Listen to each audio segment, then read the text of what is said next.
जय हिंद दोस्तों। आज की जो हमारी क्लास रहेगी वो रहेगी 1857 की क्रांति के। आज हम 1857 की क्रांति के हर पहलू पर चर्चा। आपके पेपर पॉइंट ऑफ व्यू से 1857 की क्रांति से कई सारे क्वेश्चन पूछे जाते हैं, तो बिना किसी रुकावट के शुरू करते हैं आज की। देखिए 1857 की क्रांति की जो शुरुआत हुई, वो शुरुआत हुई 10 मई 1857 को। इस क्रांति का दमन 1858 के मध्य तक कर दिया गया था, परंतु इसकी आधिकारिक घोषणा जो हुई वो 8 जुलाई 1859 को। इसकी जो घोषणा की गई, वो घोषणा की गई लॉर्ड कैनिंग द्वारा, जो उस समय गवर्नर जनरल थे और बाद में वाइसरॉय भी बने। ठीक है, भारत के प्रथम वाइसरॉय भी वही बने और भारत के अंतिम गवर्नर जनरल भी लॉर्ड कैनिंग ही थे। ठीक है, इस समय ब्रिटेन के जो प्रधानमंत्री थे वो थे लॉर्ड पामर्स्टन। इस क्रांति का जो प्रतीक था वो था कमल और रोटी। ठीक है, रोटी से ये संदेश लिखकर एक जगह से दूसरी जगह भेजा करते थे। ठीक है, शुरू करते हैं और जानते हैं। देखिए 1857 की क्रांति के कुछ कारण थे। पहला जो कारण था वो था राजनीतिक कारण। देखिए राजनीतिक कारण क्या था, इसके बारे में जानते हैं। आपको पता होगा कि लॉर्ड कैनिंग से पहले एक और गवर्नर जनरल आए जिसका नाम था लॉर्ड डलहौजी। लॉर्ड डलहौजी, ठीक है, ये कब से कब तक रहे? ये रहे 1848 से 1856 तक। ठीक है, इन्होंने ये एक सिद्धांत लाए इस टाइम पर। 1848 में ये एक सिद्धांत लाते हैं, तो क्या कहा गया? तो चूक का सिद्धांत भी बोला गया। ठीक है, इसको व्यपगत का भी सिद्धांत बोला गया।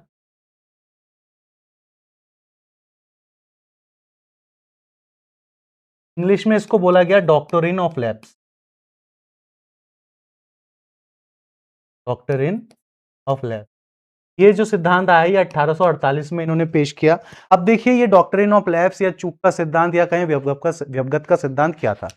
देखिए कई रियासतों के अपने उत्तराधिकारी नहीं होते थे, तो वे दत्तक पुत्र को अपनाते थे। अब दत्तक पुत्र क्या होता है? दत्तक पुत्र का मतलब होता है गोद लिया हुआ पुत्र। ठीक है, तो जब इसको अपनाया जाता था तो इस पर रोक डलहौजी ने लगाई और इन्होंने ये बोला कि जो जो दत्तक पुत्र को अपनाएंगे, जिनका कोई वैध उत्तराधिकारी नहीं होगा, उन रियासतों को कंपनी के साम्राज्य में मिला लिया जाएगा।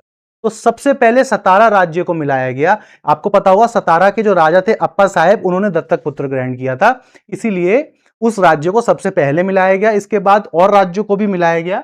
कौन कौन से राज्य थे? देखिए सबसे पहले 1848 में सतारा को मिलाया गया, फिर 1849 में जैतपुर और संबलपुर को मिलाया गया, फिर बघेल को मिलाया गया 1850 में, फिर उदयपुर।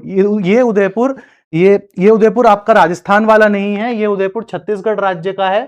ठीक है, उसको 1852 में मिलाया गया, फिर 1853 में झांसी को मिलाया गया, ऐसे ही 1854 में नागपुर, फिर 1855 में तंजौर और अर्काट और करौली को, और लास्ट में 1856 में अवध राज्य को कंपनी के साम्राज्य में मिला लिया गया। ठीक है, ये तो हुए राजनीतिक कारण। अब जानते हैं आर्थिक कारण और सामाजिक कारण। देखिए आर्थिक कारण यह था कि बहुत ही बुरी तरीके से किसानों का और शिल्पकारों का शोषण किया जा रहा था, और सामाजिक कारण यह रहा, सामाजिक कारण और धार्मिक कारण यह रहा कि 1813 में आपको पता होगा, 1813 का जो चार्टर एक्ट था, ठीक है, उससे ईसाई मशीनरियों को प्रवेश दे दिया गया था। ठीक है, जो ईसाई मशीनरी थी उसको क्या दे दिया गया? को भारत में प्रवेश दिया गया, और इन्होंने क्या किया? ईसाई धर्म को बढ़ाने के लिए बहुत प्रयास किए, और यही एक कारण रहा जिससे भारत के धर्म को चोट पहुंची। ठीक है, और सामाजिक और धार्मिक कारणों में इसे गिना गया। ठीक, आगे बढ़ते हैं। सबसे उसके बाद जानते हैं जो एकदम तत्कालिक कारण रहा, इसके बाद ही क्रांति की शुरुआत हो गई, वो था वो जो घटना घटी, वो घटी बंगाल में। बंगाल में एक जगह है बैरकपुर। ठीक है, वहां पर 34वीं इन्फेंट्री बटालियन में यह घटना घटी। कहां? 34वीं इन्फेंट्री बटालियन में। ठीक है, बैरकपुर छावनी में यह घटना घटी। हुआ क्या? ब्राउन बेस नामक एक बंदूक बनाई जाती थी, जिसका लाइसेंस एकदम से खत्म कर अंग्रेजों ने एनफील्ड नामक बंदूक बनाने वाली कंपनी को दिया। अब यह कंपनी क्या करती थी? यह कंपनी क्या कहते हैं, बंदूक जो बनाती थी उसमें जो कारतूस बनता था, कारतूस की जो सील होती है उसमें गाय और सुअर की चर्बी का इस्तेमाल करती, ठीक है। अब जब ये बात किसको पता चली, ये बात जब पता चली मंगल पांडे जी को, तो उन्होंने करा क्या, उन्होंने मेजर ह्यूसन और लेफ्टिनेंट बाग को गोली मार दी, ठीक है। और उसके बाद 8 अप्रैल 1857 को उनको फांसी दे दी, ठीक। ये जो गोली मारने की घटना हुई ये 29 मार्च 1857 को हुई। उसके बाद 8 अप्रैल को क्या कहते हैं, मंगल पांडे को फांसी दी गई। याद रखिएगा मंगल पांडे प्रथम शहीद हुए इस क्रांति में, ठीक है। अब मंगल पांडे जी के बारे में जान लीजिए। मंगल पांडे जी का जन्म 19 जुलाई 1827 को हुआ और वो शहीद 8 अप्रैल 1857 को हुआ। इनका जन्म कहां हुआ था, इनका जन्म बलिया में, बलिया जो उत्तर प्रदेश में है, बलिया जिले के नागवा गांव में हुआ था। कहां, बलिया जिले के नागवा गांव में हुआ था। और ये शहीद कहां हुए, ये शहीद बैरकपुर में हुए। बैरकपुर कहां है, बैरकपुर आपका बंगाल में है या पश्चिम बंगाल, आप जो भी बोले, ठीक है। आगे बढ़ते हैं, तत्कालिक कारण हमने जान लिए।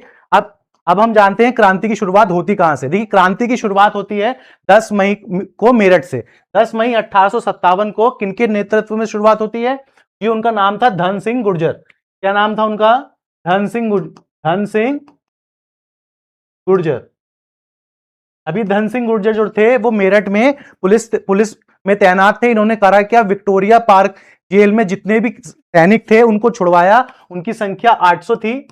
अब ये जब छुड़वाने के बाद मेरठ में ही इन्होंने एक अधिकारी की हत्या कर दी, जिनका नाम क्या था, जिनका नाम था कर्नल जॉन फिनिस। क्या नाम था, जिनका नाम था कर्नल जॉन फिनिस। ये क्वेश्चन आ सकता है कि मेरठ की क्रांति जब शुरू हुई तो सबसे पहले किस अंग्रेज अधिकारी को मौत के घाट उतारा गया, तो उनका नाम था कर्नल जॉन फिनिस, ठीक है। अब ये लोग, ये जितने भी क्रांतिकारी थे ये कहां जाते हैं, ये दिल्ली जाते हैं और दिल्ली में जाकर ये कर्नल रिप्ले की हत्या कर देते हैं। और वहां पर रिप्ले की हत्या करने के बाद ये कर्नल इवेंट्स फिशर को भी मौत के घाट उतार देते हैं। और वहां पर अपना नेता चुनते हैं, किसे, बहादुर शाह जफर सेकंड को। किसे चुनते हैं, बहादुर शाह जफर सेकंड को। याद रखिएगा इस समय इनकी उम्र 70 प्लस हो गई थी। तो जो वास्तविक कमांड थी वो किसके हाथों में दी गई, वो दी गई जनरल वक्त खान के हाथ में। किसके हाथ में, जनरल वक्त खान के हाथ में, ठीक है। नाम मात्र के नेता ये थे पर कमांडर इन चीफ कौन थे, वो थे जनरल वक्त खान, ठीक है। अब जब ये घटना घटित हुई तो सारी रियासतें भी, जितने भी रियासतों के साथ ये घटना घटी थी वो भी एकत्र हो गए, ठीक है। और हिंदू मुस्लिम की भी एकता यहां पे देखी गई, महिलाओं की भी एकता इसमें देखी गई और आम इंसान भी इस क्रांति से जुड़ गया, ठीक है। अब देखिए कहां कहां कौन कौन से नेता रहे, जो प्रमुख नेताओं का नाम आता है और इन नेताओं को किन किन अंग्रेज अधिकारियों ने दबा दिया और किन किन जो हमारे नेता थे कहां कहां शहीद हुए, ये उसका वर्णन भी करता है, ठीक है। ये सूची देखिए, दिल्ली से बहादुर शाह जफर सेकंड थे। जॉन निकोलसन ने उनके ऊपर क्या कहते हैं कब्जा किया और उनपे विजय पाई। लखनऊ से बेगम हजरत महल थी। इनके पुत्र जो थे विरजिस कादिर, जो 12 से 14 उम्र के वर्ष में थे, तो इनका भी साम्राज्य मिला लिया गया था, तो इनके ऊपर भी विजय पाई गई। इसने जॉन हेनरी लॉरेंस ने इनके ऊपर बहुत बुरी तरीके से दमन किया। बाद में इनका बेगम हजरत महल को बाद में नेपाल भेज दिया गया और काठमांडू में 1879 में उनकी मृत्यु भी वहां पे हो गई, ठीक। झांसी और ग्वालियर से लक्ष्मीबाई और तात्या टोपे थे, जिनके ऊपर जनरल ह्यूग रोज ने काबू पाया।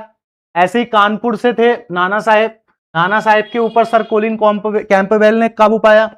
बरेली से थे खान बहादुर खां, इन पर भी कोलिन कैंपबेल ने काबू पाया। इलाहाबाद और बनारस से मौलवी लियाकत अली, इनके ऊपर कर्नल ऑन्सेल ने काबू पाया। और ऐसे ही बिहार से थे कुंवर सिंह। जब दानापुर से आरा की ओर अंग्रेज अधिकारी बढ़ रहे थे तब कुंवर सिंह ने बहुत बहादुरी से सामना किया और इनके ऊपर विजय किसने पाई, कुंवर सिंह को रोका किसने, विलियम टेलर ने, ठीक है। अब आगे बढ़ते हैं, जानते हैं प्रमुख महिला नेताओं के बारे में। प्रमुख महिला नेता में सबसे पहले नाम आता है रानी लक्ष्मीबाई जी का।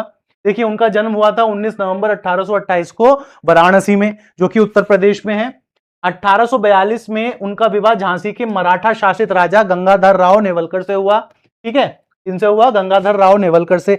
याद रखिएगा 1853 में राजा गंगाधर राव का स्वास्थ्य बहुत अधिक बिगड़ गया, उसी वर्ष उनकी मृत्यु भी हो गई। तब उन्होंने दत्तक पुत्र ग्रहण करने का ऐलान किया। आप दत्तक पुत्र, मैंने आपको समझाया ही था, गोद लिया हुआ पुत्र। अब देखिए, दत्तक पुत्र लेने से पहले आपको पता होगा इनका वैध उत्तराधिकारी रानी लक्ष्मीबाई का पैदा हुआ था, पर 4 महीने बाद ही उनकी मृत्यु हो गई थी। अब जो दत्तक पुत्र लिया गया उसका नाम क्या रखा गया? उनका नाम रखा गया दामोदर राव। ठीक है। जब कंपनी को यह पता चला, तब कंपनी ने उनका साम्राज्य अपने कंपनी में मिलाना चाहा। ठीक है। तो लड़ाई करते हुए 18 जून 1858 को ग्वालियर के पास एक जगह है कोटा की सराय, वहां पर रानी लक्ष्मीबाई जो हैं वो शहीद हो गई। रानी लक्ष्मीबाई की जो हेल्प की थी वो तात्या टोपे और नाना साहेब ने की थी। ठीक है। तात्या टोपे उनके साथ आखिर तक जुड़े रहे। और प्रमुख महिला नेता के बारे में जानिए। अवध की शासक जो थी, अवध के जो शासक थे वाजिद अली शाह की जो पहली पत्नी थी, उनका नाम था बेगम हजरत महल। वो इस क्रांति में शामिल होने वाली पहली महिला थी। बेगम हजरत महल का जन्म 1820 में फैजाबाद में एक बहुत ही गरीब परिवार में हुआ था। जब वो क्या कहते हैं शाही हरम में शामिल हुई राजा के, तब वो शाही हरम में परी समूह में शामिल हुई, परी नामक हरम में शामिल हुई, जिसलिए उनका नाम महक परी पड़ा। आगे जाकर जब उन्होंने बिरजिस कादिर को जन्म दिया, तब उनका नाम बेगम हजरत महल भी पड़ा। ठीक है। लखनऊ के पास चिन्हट की लड़ाई हुई होती है 30 जून 1857 को। आपको पता है 1856 में उनका साम्राज्य मिला लिया जाता है। तो लखनऊ के पास चिन्हट एक जगह है, वहां पे लड़ाई होती है 30 जून 1857 को, जिसमें अंग्रेज हारते हैं और अंग्रेजों में जो थे सर हेनरी लॉरेंस, ये भी हारते हैं। आगे सर कोलिन कैंपबेल क्या करते हैं? Sir Colin Campbell commander in chief बनकर आते हैं और इस जो पूरा साम्राज्य था अवध का, उस पर काबू पा लेते हैं। ठीक है। बाद में महल को नेपाल भेज दिया जाता है, वहां काठमांडू में उनकी मृत्यु हो जाती है 7 अप्रैल 1879 को। ठीक है। याद रखिएगा, इस अवध पर काबू पाने के लिए नेपाल गोरखा रेजिमेंट की सहायता ली गई थी। ठीक है। गोरखा रेजिमेंट की सहायता किस अगर ये क्वेश्चन में आता है कि गोरखा रेजिमेंट की सहायता किस साम्राज्य पर काबू पाने के लिए ली गई थी, तो आप क्या बताएंगे? तो वो था हमारा अवध। ठीक है। आगे बढ़ते हैं और महिलाओं के बारे में जानते हैं। देखिए, रानी अवंतीबाई के बारे में जानिए। ये रामगढ़ की रानी थी। 1857 में ये भी शहीदों में गिनी जाती हैं, ये भी शहीद हुई थी। उदा देवी एक दलित वीरांगना थी। सिकंदराबाद की लड़ाई में इन्होंने अंग्रेजों के ऊपर धुआंधार गोलियां चलाई और ये भी शहीद हुई। महावीरी देवी ये भी एक दलित वीरांगना थी जो मुजफ्फरनगर जिले से थी। ये भी शहीद हुई। ऐसे ही मैना कुमारी। अब मैना कुमारी कौन थी? मैना कुमारी जो थी वो नाना साहेब की दत्तक पुत्री थी। ठीक है। जैसे कि यहाँ पे मेंशन है, दत्तक पुत्री थी। जब नाना साहेब को पकड़ नहीं सके अंग्रेज अधिकारी, तब ये लड़ी और इनको जिंदा जला दिया गया। ये भी शहीद हुई। ठीक है। झलकारी बाई रानी लक्ष्मीबाई की हमशक्ल थी। ये भी वीरगति को प्राप्त हुई। अब जानते हैं विद्रोही नेता नाना साहेब के बारे में। देखिए, नाना साहेब का जो जन्म हुआ वो 19 मई 1824 को हुआ और उनका जो देहांत हुआ वो 24 सितंबर 1859 को हुआ। ठीक है। या 1859 को हुआ। वो भारतीय स्वतंत्रता संग्राम के 1857 में भारतीय स्वतंत्रता संग्राम के वे शिल्पकार माने जाते हैं। ठीक है। उनका मूल नाम क्या था? उनका मूल नाम धोंडू पंत था। ठीक। उन्होंने कहां से नेतृत्व किया? उन्होंने कानपुर से नेतृत्व किया। आगे बढ़ते हैं, तात्या टोपे जी के बारे में जानते हैं। देखिए, तात्या टोपे का जो असली नाम था वो क्या था? उनका असली नाम था रामचंद्र पांडुरंग। ये पेपर में पूछा गया है। ठीक है। उनका जन्म हुआ था महाराष्ट्र के नासिक जिले के येवला नामक गांव में। ठीक है। अब देखिए, बाजीराव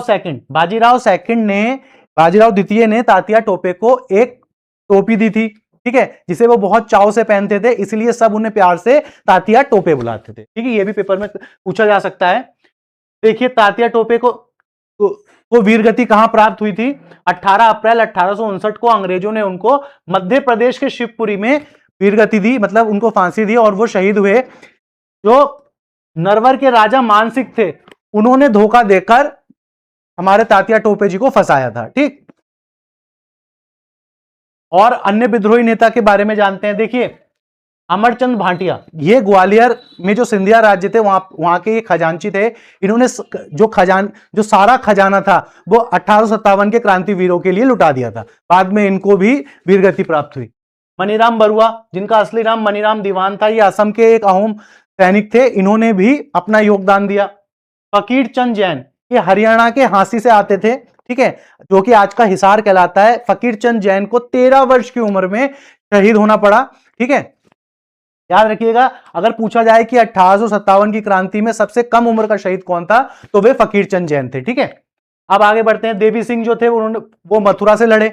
ऐसे ही आगे शामल, एक आम इंसान जो अपने 6000 सैनिकों के साथ, 6000 लोगों के साथ लड़े। बाद में डलनप नाम के अधिकारी द्वारा इनका सर कलम कर दिया गया और बीच चौराहे पे लटकाया गया। इनको भी शहीद करार दिया गया। ये भी शहीदों में गिने जाते हैं। शाहमल का जो जन्म हुआ था वो बागपत में हुआ था, बागपत के बिजरोला गांव में, ठीक है। तो ये भी आ सकता है आपके एग्जाम में, एक आम किसान परिवार से ही आते थे। देखिए, आप पतन के कारण जानिए। विद्रोह का जो पतन का जो कारण था, उसमें बहुत सारी रियासतों का शामिल ना होना भी था। कौन कौन सी रियासतें थी उसमें? सिंध, राजपूताना, कश्मीर और पंजाब रियासतों का शामिल ना होना, ये इस क्रांति के पतन का कारण रहा। बड़ी रियासतें जो थी, हैदराबाद, मैसूर, त्रावणकोर इत्यादि रियासतें भी इससे दूर रहीं। बंगाल के जो अमीर जमींदार थे वो भी दूर रहे, उन्होंने अंग्रेजों की सहायता भी की।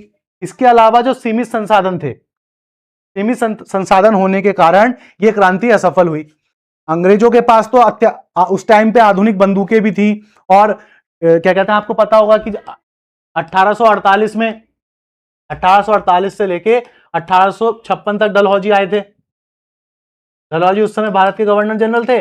उन्होंने 1854 में टेलीग्राफ को इंट्रोड्यूस किया इंडिया में। उससे पहले वो रेल भी चला चुके थे, मुंबई से ठाणे, ठीक है, इत्यादि साधन यूज कर चुके थे, ठीक है। से भी इनको बहुत सहायता मिली और आगे जाके ये क्रांति अंग्रेजों द्वारा जीत ली गई, ठीक। अब जानते हैं क्रांति के प्रभाव। 1857 की क्रांति का प्रभाव यह हुआ कि जो ईस्ट इंडिया कंपनी का जो पूरा कंट्रोल था वो ताज के अधीन चला गया, यानी कि ब्रिटिश ताज के अधीन चला गया। और एक एक्ट आया 1858 का, चार्टर एक्ट।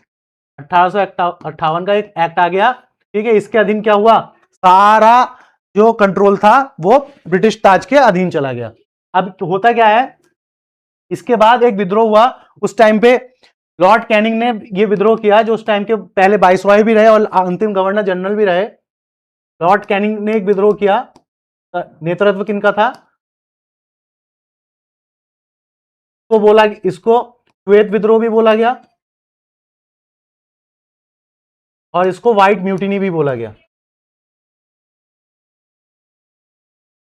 ठीक है। अभी व्हाइट म्यूटिनी था क्या? देखिए, जब अंग्रेज, क्या कहते हैं, 1858 से पहले या 1857 से पहले अंग्रेज सेना में दो तरीके के सैनिक होते थे। एक सैनिक जो ब्रिटिश ताज के अधीन होते थे और एक सैनिक जो ईस्ट इंडिया कंपनी के अधीन होते थे। तो जो ये ईस्ट इंडिया कंपनी के जो अंग्रेज सैनिक होते थे, ये जब इंडिया से बाहर जाते थे या कहीं और देश में जाते थे, तो इनको एक भत्ता मिलता था, जो भत्ता इस एक्ट के थ्रू रोक दिया गया, ठीक है। अब इन्होंने विद्रोह किया, बाद में इनको भत्ते का भुगतान हुआ पर कम हुआ, पर आधे से ज्यादा जो सैनिक थे जो इस विद्रोह में शामिल थे वो अपने देश चले गए और कईयों ने अपनी नौकरी छोड़ दी। इससे भी 1857 के प्रभाव में इसे गिना गया। और मुगल सत्ता का जो पूरा अंत था इसके बाद खत्म हो गया। मुगल सत्ता का विनाश एक तरीके से पूर्ण रूप से इस शासन के बाद, इस क्रांति के बाद हो गया। और जो इनके बहादुर शाह जफर थे, बहादुर शाह जफर जो सेकंड थे, इनको रंगून भेज दिया गया और आगे जाके उनका भी देहांत वहां हुआ, ठीक। अब जानते हैं महत्वपूर्ण पुस्तकें जो लिखी गई। 1857 की स्वतंत्रता की लड़ाई जो लिखी वो विनायक दामोदर सावरकर द्वारा लिखी गई, और ये हमारे आगे जाकर क्रांतिकारियों के लिए ये प्रेरणा भी बनी। असबावे बगावत हिंद जो किताब लिखी वो सैयद अहमद खान द्वारा लिखी गई। याद रखिएगा, 1857 की के ऊपर लिखी गई ये पहली किताब थी। ब्रिटिश लेखकों ने लिखा history of the Indian mutiny, ये किसने लिखा? ये टी.आर. होम्स ने लिखा। किसने लिखा? टी.आर. होम्स ने, ठीक है। ऐसे ही the history of the sepoy war in India लिखा जॉन काई ने। अब देखिए, कई इतिहासकारों ने और नेताओं ने इस क्रांति के बारे में क्या क्या कहा, यह भी जानिए। वी.डी. सावरकर ने इसे भारतीय स्वतंत्रता का पहला युद्ध कहा। कार्ल मार्क्स ने इसे क्रांति माना, ठीक है। वहीं जॉन लॉरेंस और सीली जैसे इतिहासकारों ने इसे सिपाही विद्रोह कहा, ठीक है। और जेम्स आउटरम और डब्ल्यू टेलर ने इसे हिंदू मुस्लिम षड्यंत्र करार दिया। ठीक है, देखिए आज मैंने आपको इस क्रांति से रिलेटेड सारी चीजें समझाई। ये जो क्रांति थी इसमें जितनी हिंदू मुस्लिम एकता देखने को मिली, आगे आने वाले किसी भी क्रांति में ये देखने को नहीं मिली। तो आज का टॉपिक यहीं खत्म करते हैं। जय हिंद, जय भारत।